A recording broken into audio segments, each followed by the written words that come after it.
Good afternoon, everyone. My name's Christina McHale, and thank you for participating in today's 1367th Justice Clearinghouse webinar. During today's webinar, we'll be talking about Drive Success by discovering core values at every career stage. When your team represents diverse generations, it can be tough to find common motivators. Do you understand the core values that drive success for yourself as well as for your team? Well, during today's webinar, we'll talk about the insights into the common motivators for each career stage, as well as techniques to discover those core values, find common ground, and motivate your team. Our speaker today is Dr. Tamara Lyn. Tammy has decades of service in the correction setting in both the clinical as well as executive roles. She is also the founder of High Ready Coaching and Consulting. Her experience provided her insights on leadership, crisis management, and resilience. I do also want to take a moment to thank our friends and partners for helping with today's webinar.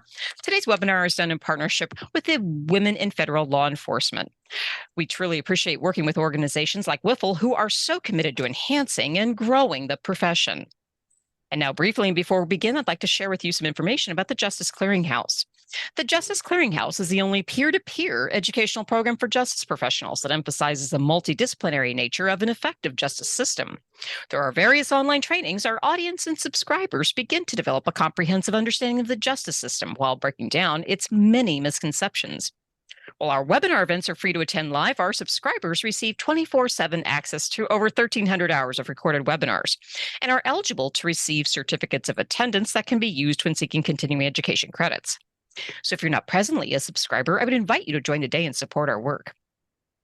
And the last thing I want to address with everybody are some basic housekeeping items. First, this event is being recorded and the formal presentation is scheduled to last about 60 minutes and will be available to subscribers on the Justice Clearinghouse website. Second, this is a listen-only event, but you can type as many questions as you have in the Zoom questions box area. We'll take as many of your questions as possible at the end of the webinar. Also, just to let you know, our speaker has provided several handouts as part of today's webinar, so we'll be sharing them throughout the webinar. But if you miss them, don't worry. You can always download your handouts from today's webinar resource page.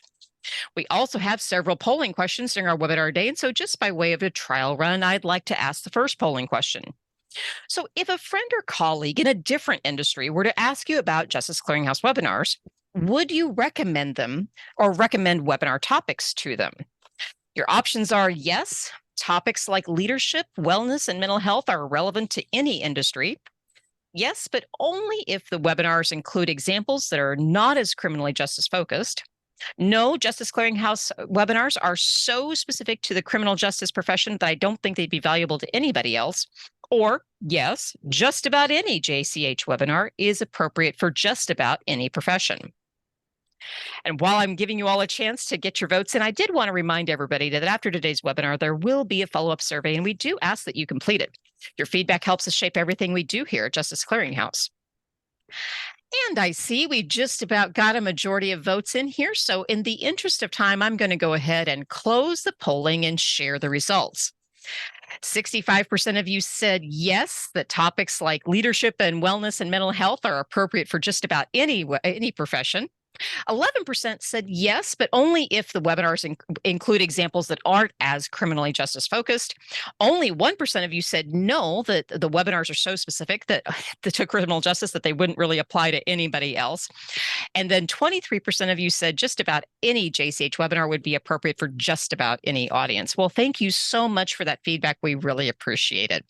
And with that, let's turn our presentation over to our instructor for the day. Welcome back, Tammy. It is so good to have you back.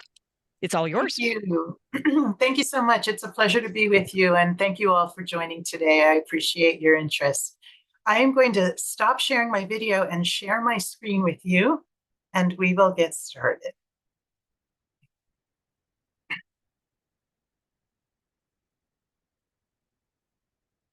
Okay, are you able to see that title screen? We do. Okay, wonderful. So you are here for a conversation about discovering core values at every career stage. And I look forward to hearing about how you are managing those challenges as you lead your teams and organizations. So again, thank you for being with me today. So, in today's dynamic workforce, I understand that you, as leaders, are navigating unique challenges and opportunities presented by teams that span multiple generations. This workshop will help you with knowledge and skills to effectively lead a diverse generational workforce, fostering an inclusive environment where individuals feel valued, understood, and motivated to contribute their best. And there you see what might be a representation of the range of generations that you have in your own workplaces. Now, the twist that I'm adding to our conversation today is to think about leading multi-generational teams through a core values lens. And you may wonder, well, why think about this through a core values lens? And I strongly believe that if you want people to feel valued, understood, and motivated, and if you want them to be committed to you and to your organization, even through the tough times, it's really important that your team feels able to bring their authentic selves to work. And that's what core values really emphasize. Who are we? What do we stand for? How do we treat others? And what impact do we want to have on the world? Those are answered when you understand your own core values and those of the people on your team. So I have a few commitments to you today.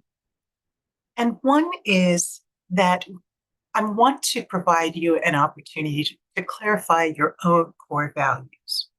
The process of understanding the core values represented on your team starts with the clarification of your own core values. Second, you will be able to recognize generational differences on your team and, very importantly, do so without judgment or negative comparisons. It's easy to fall into stereotyping when we think about the various generations. But what I'm hoping you'll walk away with today is insight and understanding, and not check boxes that you'd be placing people in. And then third, I commit that you'll have tools for deepening your understanding of your own team and finding common ground. So I do have one poll question. Chris, could you take the poll question, please? You bet. And that polling question is open. Folks, the question is, do you live to work or work to live? Your options are I live to work, I work to live, or it's complicated.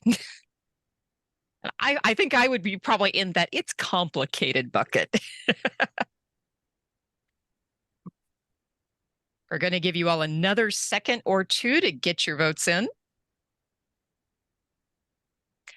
Okay, we have a majority of folks who've gotten their votes in. So in the interest of time, I'll go ahead and close the polling and share the results. And so, Tammy, this is really interesting. Maybe you anticipated this already. 8% said I live to work. 48% said they work to live. And then 44% are kind of in my sphere of it's kind of complicated. What's your take? How have other people responded to this? It doesn't surprise me that it's complicated is a big group, because I think that if I ask this question on a different day of the week, I may get a different answer. So it's complicated would be expected.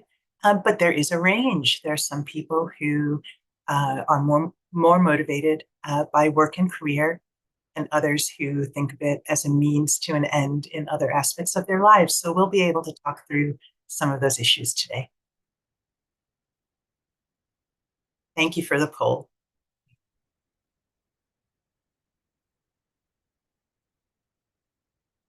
So I dug out this photo, and I wonder if in the brief time you saw me on camera, you would be able to pick me out of this picture. I'm in that second row from the top. And I was much, much younger then. This was my training academy photo when I first joined the Bureau of Prisons back in 2001. And notice how young we all look there. We were all early career and roughly the same age. So there were not a lot of generational differences in my cohort, but certainly in my institutions over the course of my career, there were a cross section of generations. And I certainly saw my share of different worldviews, different life experiences, and different attitudes toward work as I progressed throughout the Bureau. I joined as a clinical psychologist in 2001, worked in about 7 different facilities around the country across a 20-year career, transitioned from psychologist to associate warden and as the administrator of psychology services for the Bureau of Prisons for a period of time, and retired in 2021 as the warden of a federal prison. So I certainly gained a lot of experience leading teams and confronted some of the issues that we'll talk about today.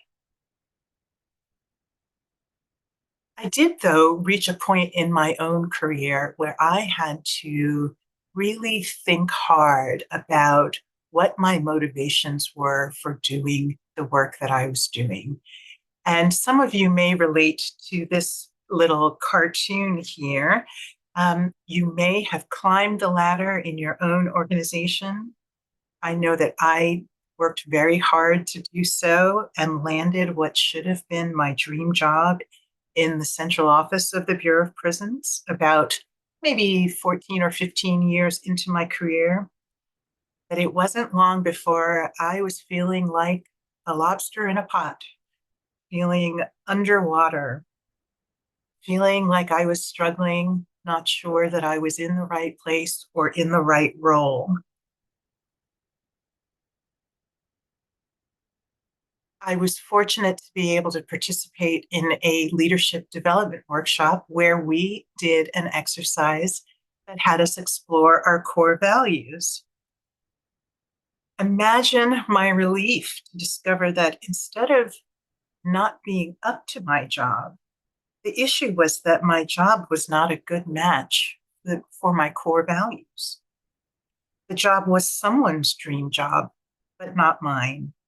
And I could take steps to find a better match to my core values, which are empathy, respect, authenticity, truth, and trust. And what I realized was that this meant going back to the field and working directly with staff and inmates again. So I asked to be reassigned. And as luck would have it, I was reassigned as a warden a week before we locked down as the COVID pandemic arrived. So my experience was as a warden during the pandemic, and I truly believe that I was in the right place at the right time and that my core values really helped me to stay focused, leading my teams through a very, very serious crisis. So I hope that I can help you to gain some of that clarity and empowerment today, and then be able to help you situate yourselves within your own team. As we go through the next exercise, I want to refer you to the core values worksheet that Chris will put in the chat, and that will also be on the resource page. But this page gives you just a handful of examples of the type of core values that might resonate with you as we go through the next few slides. So on a blank piece of paper, I'm going to ask you to jot down some answers to a few questions that might help you to gain some insights into your core values. The first question is, one of the best times of my life was when I was doing what, with whom, and I felt how. take a minute to ponder that question and write down your answers.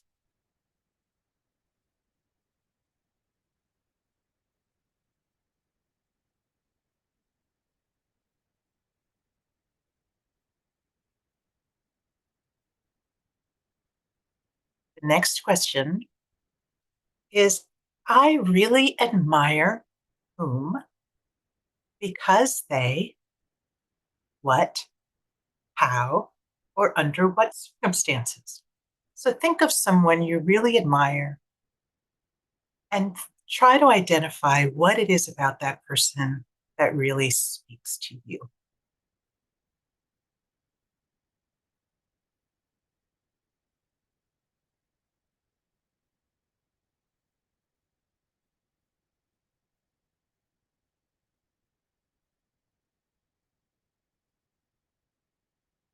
Okay. The third question is, I was recently complimented by whom for doing, being, or saying what? Don't be humble here. Think of the last time you were complimented. Try to recall who gave you the compliment and why.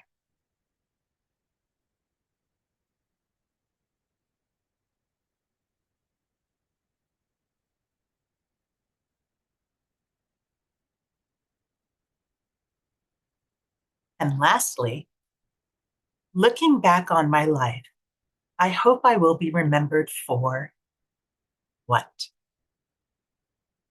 Again, don't be humble. Think about what impact you want to have and how you want people to remember you.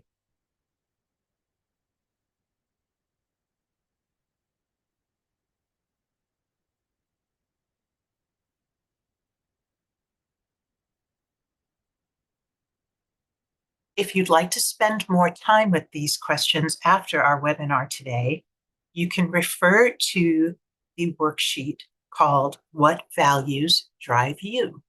And these 4 questions are summarized on that worksheet. Take your answers to these questions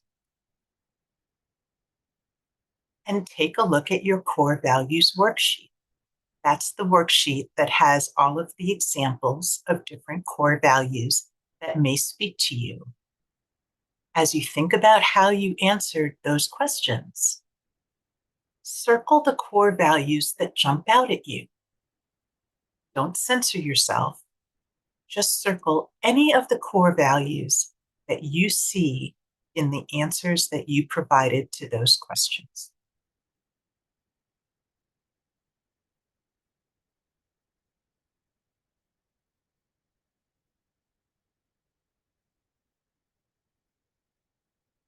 So you may have circled a number of values that speak to you, but I'm going to challenge you a little bit further.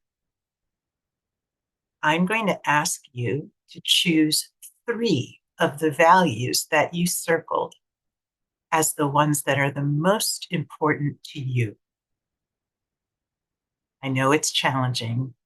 Try to pick your top 3.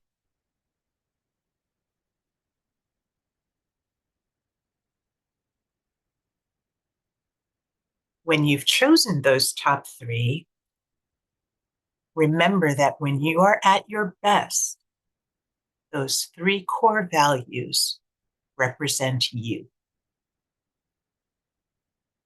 My suggestion is that you take note of what those 3 are and put those 3 values on a Post-it note, on an index card, on your screensaver, in places where you will see them often to remind you of the core values that drive you. Thank you very much for doing this exercise with me. Hold those values in your mind as we move forward, and we will talk about how you as the leader will be impacting your multi-generational team. Now that you have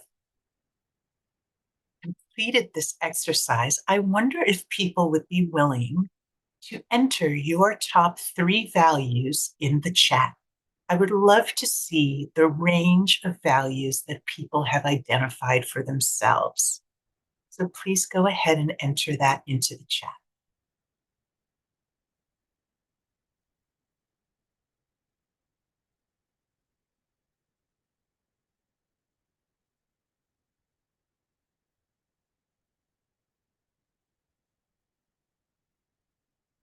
Oh, wonderful. Love and affection, friendship, family, continuous learning, empathy, respect, open-mindedness, humility, compassion. What an interesting range. Strength, joy, personal growth. Wonderful. Family, family, family. What clarity. Thank you. Wonderful. Thank you very much for participating. Please keep them coming. And I'm glad that you could share them with each other as well as with me. The last thing that I will say about this exercise of clarifying your own core values is that it's important to make sure that you are spending time on the activities that reflect and support your core values. Are you spending enough of your time on these activities that align with the values that are important to you? So one thing I like to ask people is, what could you be doing more of to align with the most important values to you? What could you be doing less of? And what should you keep doing because they do support and align with the values that are most important to you? Another important aspect of this is to spend time with people who help you stay true to your core values. They may be peers, mentors, or people whom you serve. But are you spending enough time with the people who help reinforce your values? I want to offer you an opportunity to do something that is called a time check. And this comes from a publication that I'd recommend to you called Values First: How Knowing Your Core Beliefs Can Get You the Life and Career You Want, by Laura Eigel. This time check exercise is something that I'd be happy to send to you. You could experiment with a sample week of your own schedule where you check each day to see what portion of the day you are spending on the activities that align with your values. And what portion of the day are you spending with the people who help you to live your values? So please email me at tamaralyn@hrcnc.com. Put time check in the subject line, and I'm happy to send you this worksheet where you can experiment to analyze your own time.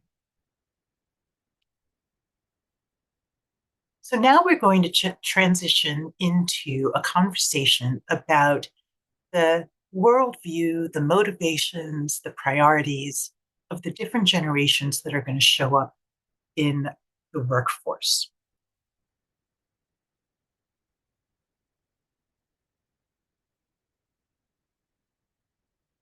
And you may want to place yourself on this continuum of generations. Now, I'm going to start with the baby boomer generation. Baby boomers are, according to the Census Bureau, born between 1946 and 1964. A very impactful movie for baby boomers. You might recognize that image on the screen. It's The Graduate, right?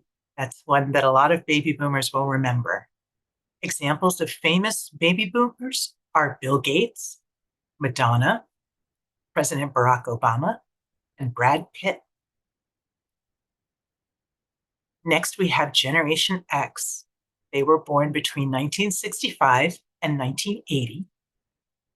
And those of us, including myself, who were watching movies in this era, will remember The Breakfast Club. And you'll remember this group of adolescents who were spending time in detention on a weekend day, and some of the anti-establishment beliefs that they had, but we'll talk about that in a little bit more detail soon. Some famous Gen Xers are Kobe Bryant, Faith Hill, and a name or two that you may not recognize, but you use this product every day. Sergey Brin and Larry Page are the founders of Google.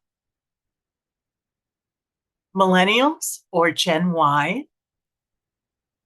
those folks were born between 1981 and 1996.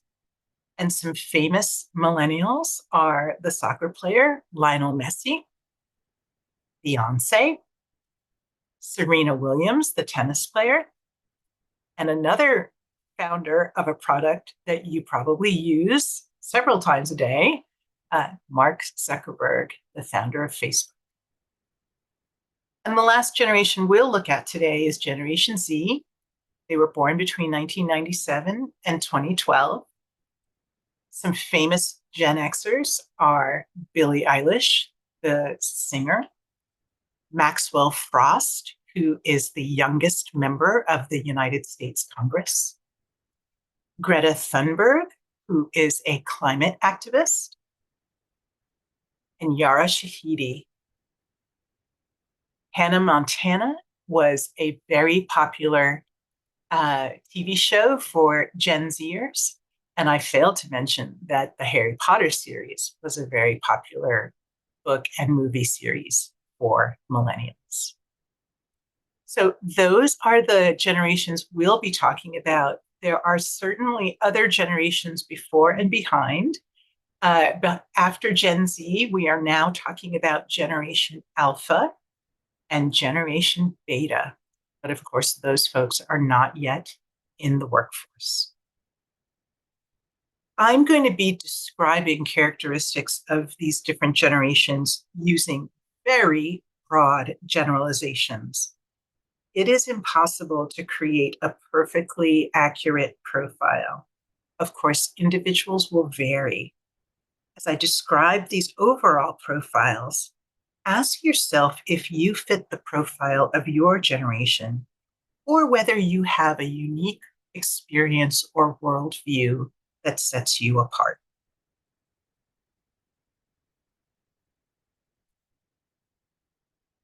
So there are generational differences that, if you understand the context for the life experiences of each generation, they really give you some aha moments.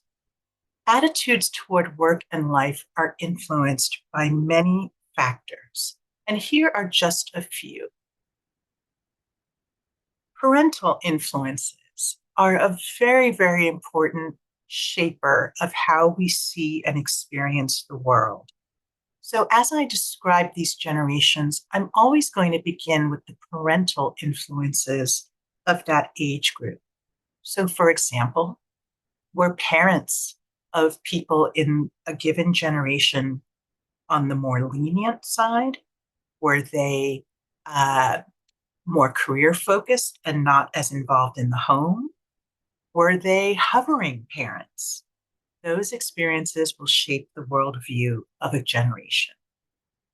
Then there are significant world events that occur and influence age groups. It might be war or a financial crisis, a period of prosperity. We'll be talking about how certain world events might influence how people see the world. And of course, technology has changed over the years. Is a generation pre or post internet, pre or post personal computers? Do they have zero experience with social media or lots of it? Social influences are also a very important factor. What are the attitudes about gender roles, sexual identity, civil rights? All of these shape every generation. And then there is the unknown. There's the wild card. For example, we don't yet fully understand the impact of the pandemic on Generation Alpha. That is yet to be seen. But keep all of these things in mind to spark your curiosity and improve your understanding of each generation.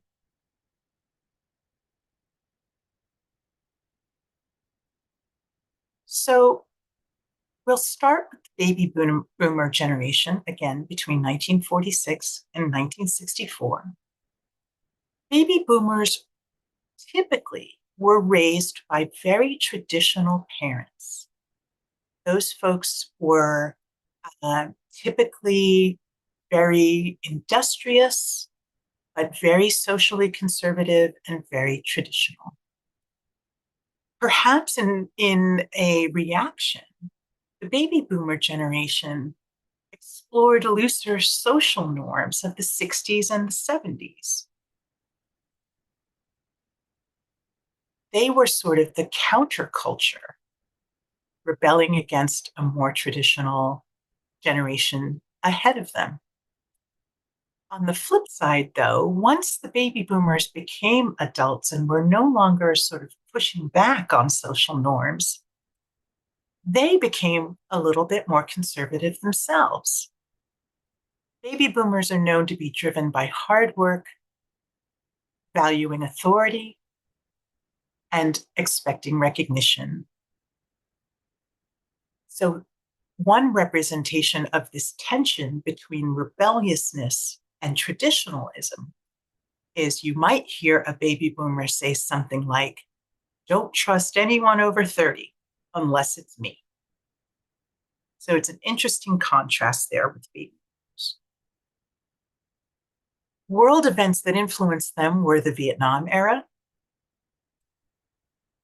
the March on Washington and the activism of Martin Luther King Jr., the assassination of President John Kennedy.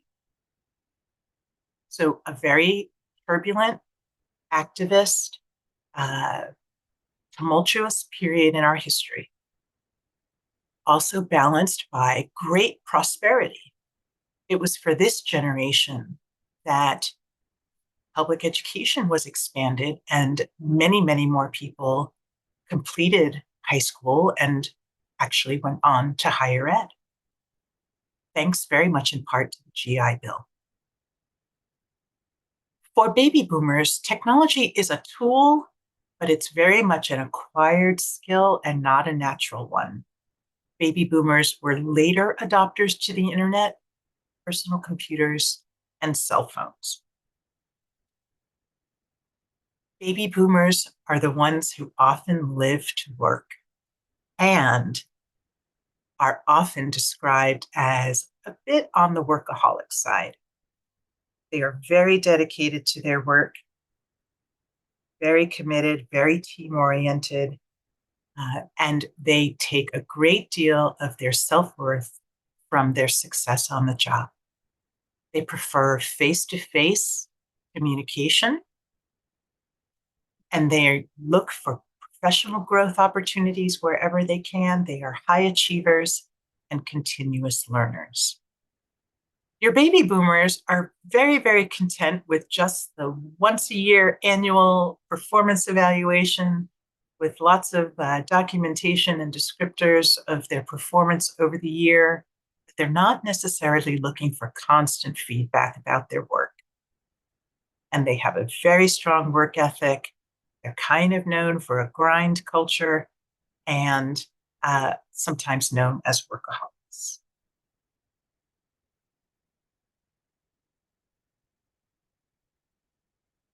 Generation X came behind the baby boomers. So remember, if the baby boomers were very focused on career and spending a lot of time in their workplaces, they were raising kids who did much more of their own independent activities. Generation X is sometimes referred to as a latchkey generation. Generation X was impacted by an increase in dual earner households and also impacted by a spike in divorce rates for baby boomers. Generation X is known as self-sufficient, self-reliant. They work independently and do not want to be micromanaged. They were impacted by the Challenger explosion, the 3 Mile Island meltdown, the Watergate scandal, and the Cold War era. Gen X will tell you they are tech informed, but not tech dependent. Because they experience their parents as very focused on careers and busy at work, Gen Xers will tell you that they are searching for work-life balance. They work to live. Work is a job and not the be-all and end-all. They value flexibility to accommodate their families and their interests outside of work. They prefer informal communication. And they are interested in performance feedback, but don't necessarily feel entitled to it, right? They will take it when it's given. They will ask for it when they feel they need it, but it's not something that they are seeking very frequently. They prefer a fun and informal work environment, and they are a little ambivalent about authority. They're not against it, but they're not necessarily impressed. Now we move into the millennial generation. They were raised by the Gen Xers, who again sought a work-life balance, right? So think about a millennial that you know. Their parents were probably very involved, very protective. Millennials are used to being in the spotlight because they were the center of the family. They were the focus of their parents. And they are ribbed a little bit for being part of the trophy era. This is the generation where every child got a trophy. Everyone was praised for participating and not necessarily for a certain level of competence. But these kids are very accustomed to being praised for their work. And as supervisors, you're going to find that they really seek that kind of feedback. They were impacted by the 9/11 attack, by the Columbine school shooting. They are very, very tech savvy. They are also interested in work-life balance. And they are the generation that is as comfortable dealing with the boss as they are with the receptionist in the front lobby. They do not observe hierarchy as much as Gen Xers and baby boomers do. They prefer frequent and positive feedback and recognition. They do prefer a flexible work environment, and they value diversity. This generation grew up in settings that were quite diverse, and this generation experiences that diversity as normal and positive. This generation focuses on competence more than rank. So again, they are not as beholden to authority and hierarchy as other generations might be. At the same time, when they have your respect, you have their loyalty, and they enjoy collaborating. They are a generation that is motivated by social causes and positive social impact. And an example of this is an interest in environmentalism among millennials. This generation is likely to switch jobs pretty frequently. And I wonder if you are going to find that in your own leadership of your teams. They move around. They're very comfortable changing organizations and roles. And it's important to keep them engaged in order to retain them. And lastly, we'll focus on Gen Z. Gen Zer would say, you do you, let me be me. And you might want to think about a Gen Zer in your life as I describe this general profile. Of course, Gen Zs were raised by millennial parents who had a pretty permissive upbringing. Perhaps counter to that, millennial parents describe themselves as raising their kids to be self-reliant and independent problem solvers. So they won't necessarily hover. They are the ones who are raising Gen Zers to be pretty self-reliant. Gen Zers were influenced by the Great Recession of the late 2000s, which was a very stressful and precarious time for their families. They have been raised in an environment where terrorist activities are not uncommon, where gun violence is not uncommon. They were also raised in a generation where social networking is the norm. And they experienced the election of the first African-American president. So their worldview, given all of these world events, is of an activist mindset and a reformer mindset. This generation is not just tech savvy, they are tech dependent. And if you've ever tried to wrestle away a device from a Gen Zer, you know what I mean. Gen Zers cannot relate to those of us who have experience with an analog world. They have never grown up without the internet, and they are certainly very, very comfortable with technology and are going to be the ones who find new ways for us to use technology. Gen Zers have an interesting belief about work and the purpose of their work. Gen Zers will describe themselves as looking for stability and security in their life in a very holistic way. And their work is a way to help achieve that kind of security and stability. So they may be career multitaskers. They will do more than one thing at a time. They will move around quite a bit, and they will engage in work that they think helps them to express themselves as individuals in a very authentic way. And if they do not feel that their work is an expression of who they are as a person, it's a little bit more difficult to keep that person engaged, to keep them on the job.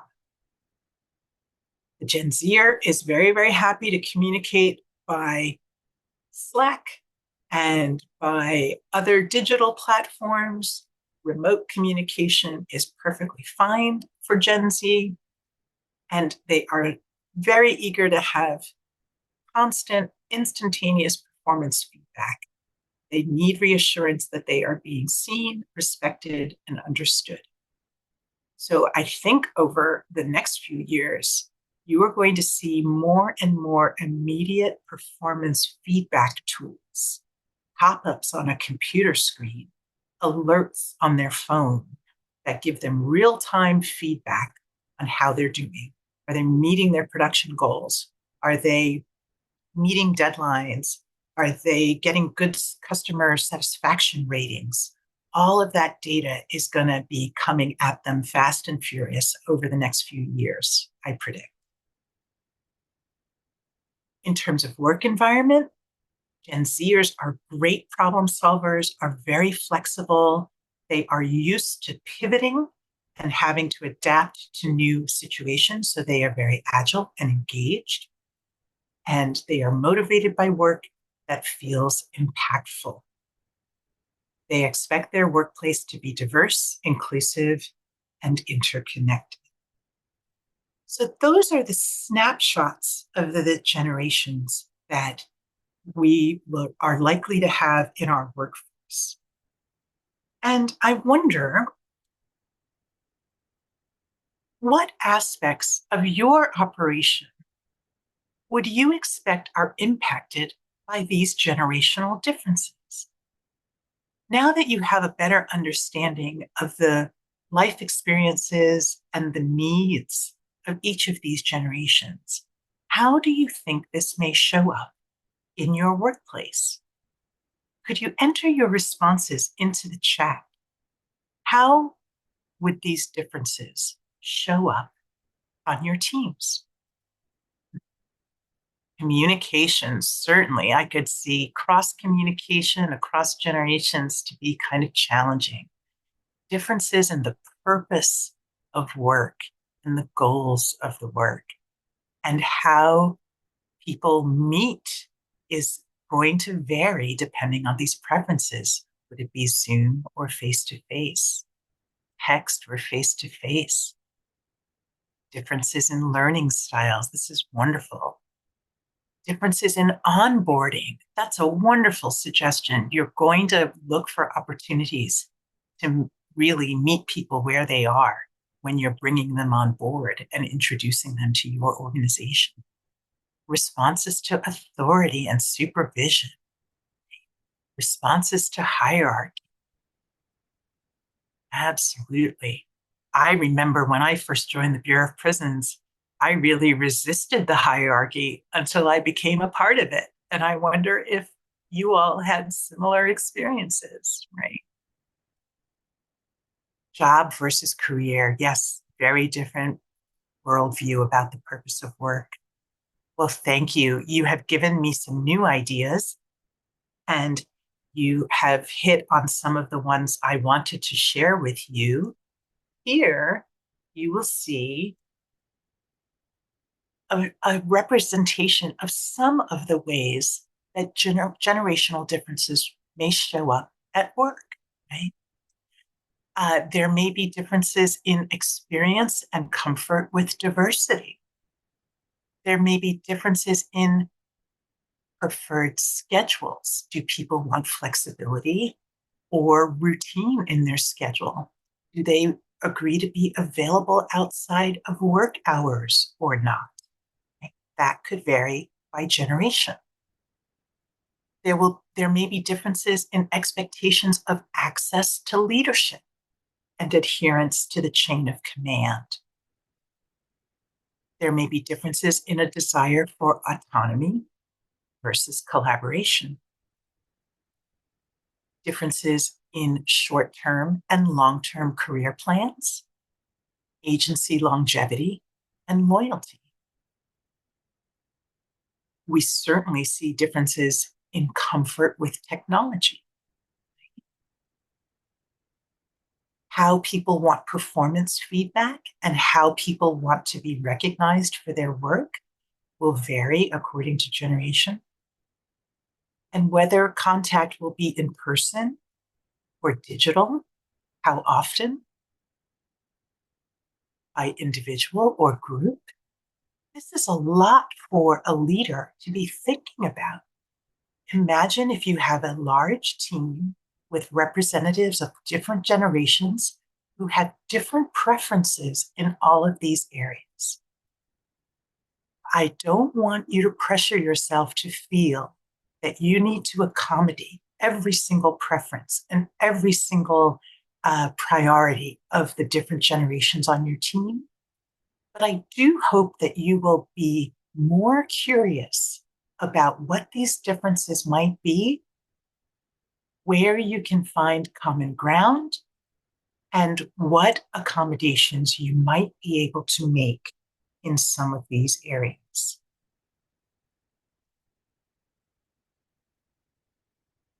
So let's start with trying to find some common ground.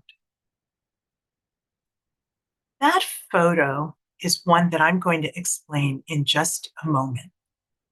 But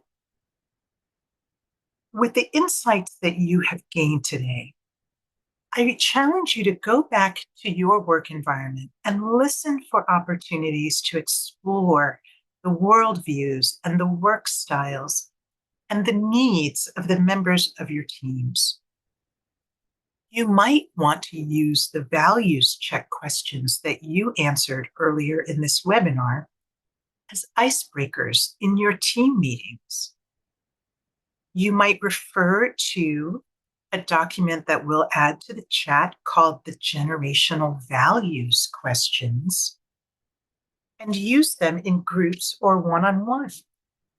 Some of these generational values questions are things like, how do you describe your work to other people?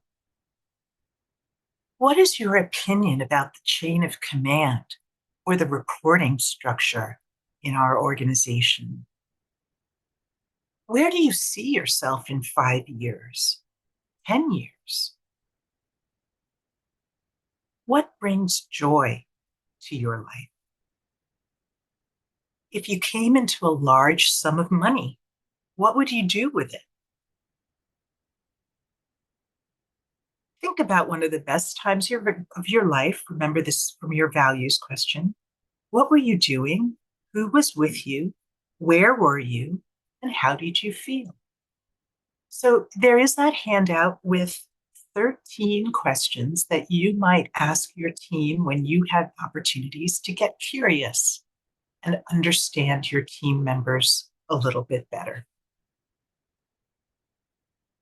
Another strategy for finding common ground is to message shared values. Make them visible. Literally wear your values on your back, like the person in this photo.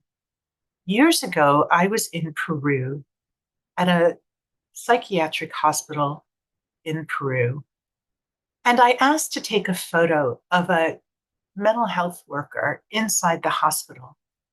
She was one of the members of staff who wore a vest with this messaging on the back of the vest. And what that message says is, there is no health without mental health. And then you see a list of 9 values that they, as members of that staff, commit to. And you will recognize them. And I'll read a few for you. Love, honesty, tolerance, happiness, harmony, peace. They literally wear their values on their back. They are held accountable for them as they interact with patients and with other staff. And it's a certain measure of accountability that we just don't see in our workforces here in the United States, I don't believe. Now, you may not be able to go as far as to have staff literally wear their values on their back, but you might be able to put a value or two on a lanyard and give those lanyards to your staff. You might have posters and photos and wall murals that have these messages on them. You might have screensavers that remind people of shared values in your organization. You might have email signatures that you put on your messages to communicate your core values to others. People become what they see, and people internalize what they hear. So the more that you can show and tell the values of a shared culture, the more you can find common ground. It doesn't mean that people on your teams can't be individuals and express themselves authentically. They may hold values that are not shared across the organization, but I bet you can find a handful of shared core values that you can put front and center.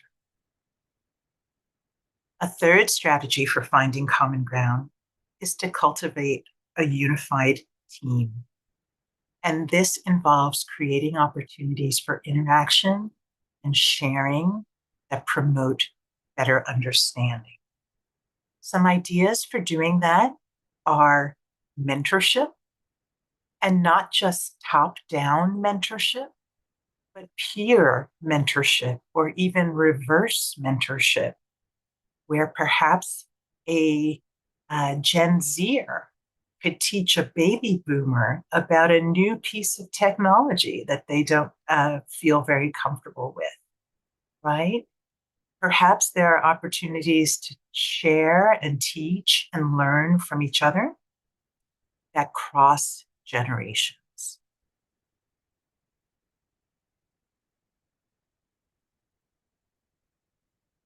There are also strategies that you can use as a leader to motivate across generations.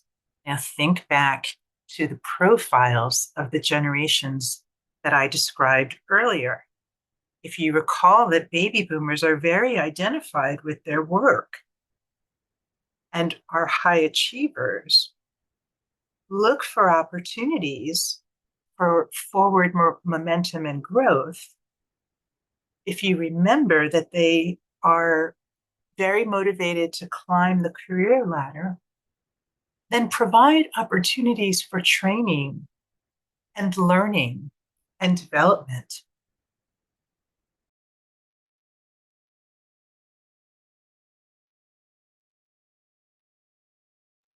Excuse me. For Gen Xers, excuse me.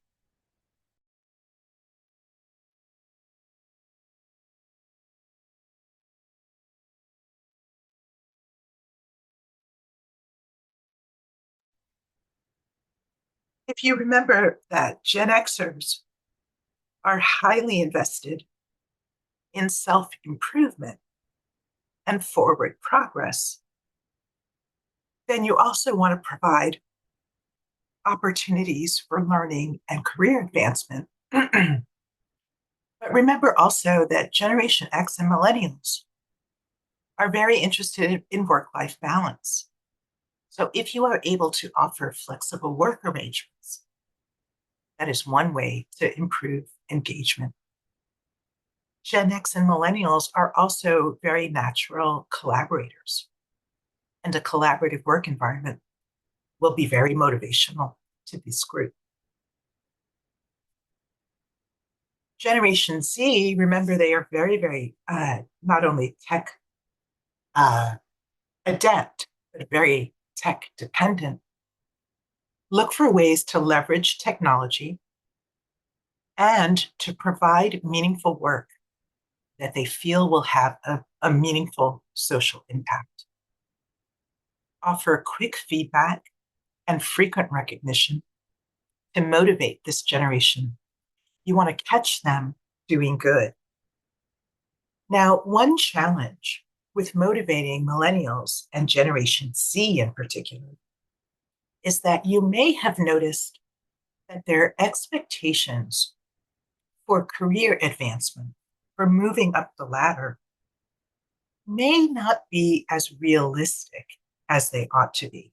Remember, these generations are very confident. They feel very capable, but may misjudge their knowledge base or their level of experience to really succeed in the workplace. So it's important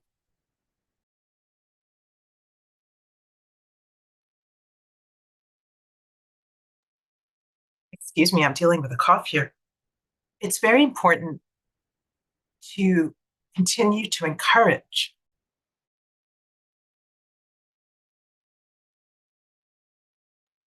to provide frequent reinforcement to keep them motivated while they learn and have their abilities catch up with their sense of their abilities.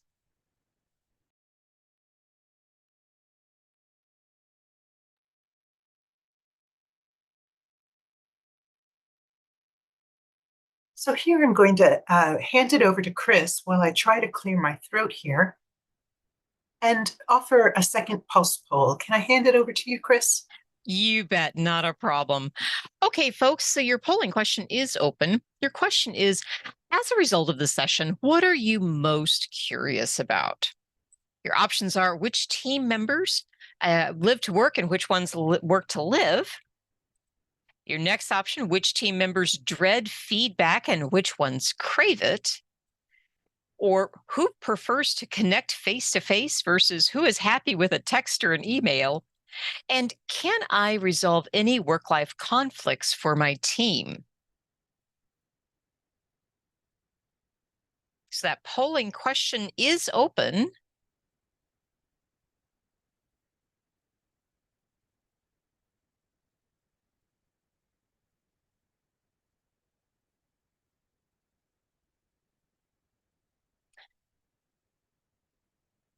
This is interesting.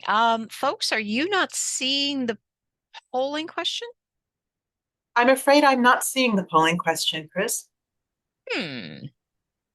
I launched it. Nope, we are not seeing it. Oh dear. Okay, let's try this again. Let me go back and let me relaunch the poll and see if that will help. Okay, guys, let's try this again. It's Are you there. seeing Thank it you so now? much. Yay! Okay, phew. Thank you all. Okay, so Rose, Hunter, Ryan, Ivy, everybody, go ahead and get your votes in here again. As a result of the session, which are you most curious about? Again, your options are which team members live to work and which ones work to live, which team members dread feedback and which ones crave it, who prefers to connect face to face and who's just happy with a text or an email, and can I help any of my team members resolve any work-life conflicts? We see those votes coming in fast and furiously. Thank you all so much for doing it. I really appreciate that. And sorry for the technical difficulty. Let's go ahead and give everybody another second or two to get your votes in. And while you're getting your votes in, you may want to, Tamara, let's talk really briefly while we're giving everybody a chance to vote here. I know you wanted to let everybody know that as we're going through the Q&A session of what are future topics that you all, meaning you, the audience, what are future webinar topics that you all would like to have Tammy covered next year? So think about that, noodle on that, and start feeling free to share those in the chat box area, or you can also include that in your end of webinar survey report. Looks like we've had a majority of folks get their votes in. Again, thank you all for suffering through that and getting through our technical difficulties. Let's close the polling, share the results. Interesting. So, Tammy, 18% of the audience picked that first option, which team members work to live and which ones live to work. 26% said that second topic, which team members dread feedback and which ones crave it. Another 21% said who prefers to connect face-to-face versus who's happy with a text or an email. And then another 36%, that biggest bucket there at the very last, can I resolve any work-life conflicts for my team? Tammy, what's your take on that feedback? That's interesting. That is really fascinating. I'm very interested in the work-life conflicts because it tells me that the folks on this call are really aware of the demands that people are juggling outside of work. And I'm so heartened to know that you are interested in trying to make that juggling task a little bit easier for the people on your team. So my hat is off to you for having that concern and being willing to take steps to try to make that juggling act a little bit easier for people on your team. I think that the range of interests here is telling. It tells me that every team is going to have a different challenge or a different struggle. And they're all equally important, but there is no cookie cutter approach to trying to bridge these generational differences. And if you go into your next team meeting or your next performance review or your next lunch break with a curiosity about any of these things, I think you'll come back really enlightened about what your team members are interested in and what would make their experience better. Thank you for that poll. Mhm. And thank you also, everyone, for putting up with that little coughing fit that I had a few minutes ago. Uh, so I think that I am okay now.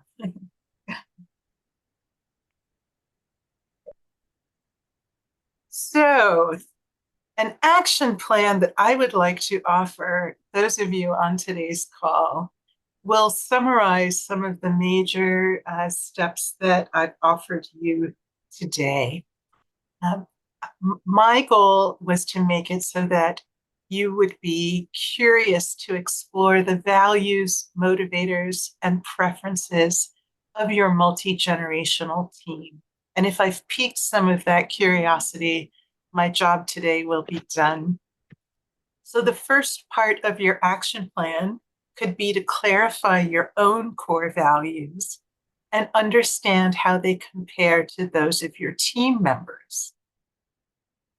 A second piece of your action plan is to remember that when you are in doubt, ask, express your curiosity, be open to new insights from members of your team about what's important to them. You can use icebreakers and discussion prompts with your direct reports and with your peers and your leadership to better understand them.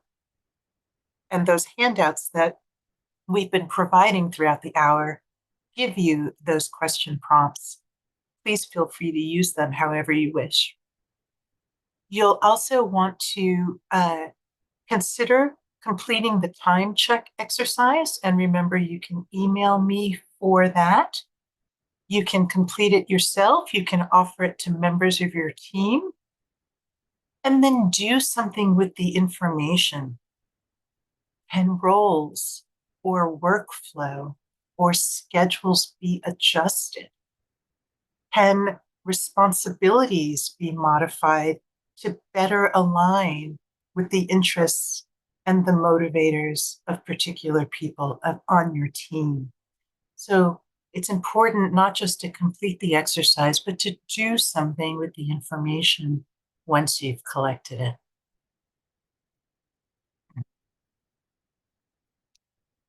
So we're at a point now where I'm happy to take questions, hear comments, uh, see what curiosities have been piqued for you. So I'll give people a moment to enter questions into the chat, or would you prefer the Q&A box, Chris? I'll be watching both, and I know those will come in fast and furiously. Again, folks, remember, we're also looking for feedback on what you would like to hear Tammy cover next year. So be providing that information as well. Tammy, this was a fantastic presentation. Thank you so much. I know I've been filling out my own forms as we go along here, and it's just been fantastic. So thank you for guiding us through this entire exercise. It was wonderful. You're so welcome. And folks, if you're like me and you liked this webinar, then do be sure to check out our whole lineup of webinars on our leadership feature page, where you'll find Tammy's next webinar. Join us on September 17th when Tammy will be talking about recruiting and mentoring Generation Z, how to help future criminal justice leaders succeed. So if you're interested in that or any of our other related webinars, then all you need to do is go to the justiceclearinghouse.com website, go to the navigation button called webinars, drop down to webinars by topic, and then scroll over to leadership. By the way, I would be remiss if I didn't mention, if you just click on the button called webinars, you are going to see a brand new master calendar page. It is gorgeous. Gone are the days of the crazy quilt kaleidoscope of colors. I hope you all have a chance to take a look at that master calendar and let us know what you think about it. Because I don't know about you guys, but I think you will love it, and I know I absolutely adore it. So take a look and see what those webinars that are coming up. Take some time, check those out. We'd love to have you join us. Tammy, we do have a number of questions for you if you're ready. Okay, yes, please. Absolutely. Okay, kicking things off. Myra asked, I was wondering how socioeconomic status affects the characteristics that you spoke about for each of the generations. And then she also mentioned, I'm also curious on how these characteristics differ when parents are not of the immediate past generation behind those of their children. For example, she is technically Generation Z, but her mom is Generation X. She is not the previous immediate generation millennial. What are your take on those things? Oh, that is so interesting. And I think that that scenario where she is Gen Z and her mom was Gen X, that sort of sequencing or spacing is probably going to become more and more common as people Hmm. start their families later in life. Yep.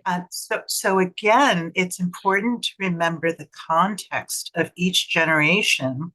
You know, if you're thinking about uh, Gen X as being um, uh, prioritizing work family balance, right? They work to live, they don't live to work. They are comfortable with tech, but it's not a strong driver for them. That's a strong contrast to Gen Z, right? Which is immersed in tech and thinks entirely digitally and does not know the pre-internet era, for example. Uh, and there's quite an alignment, I think, between Gen X and Gen Z in terms of interest in social causes and activism. So I think there can be contrast, but also overlap when there is spacing in generations, because we know that certain characteristics will skip a generation, right? So that is a very interesting scenario there.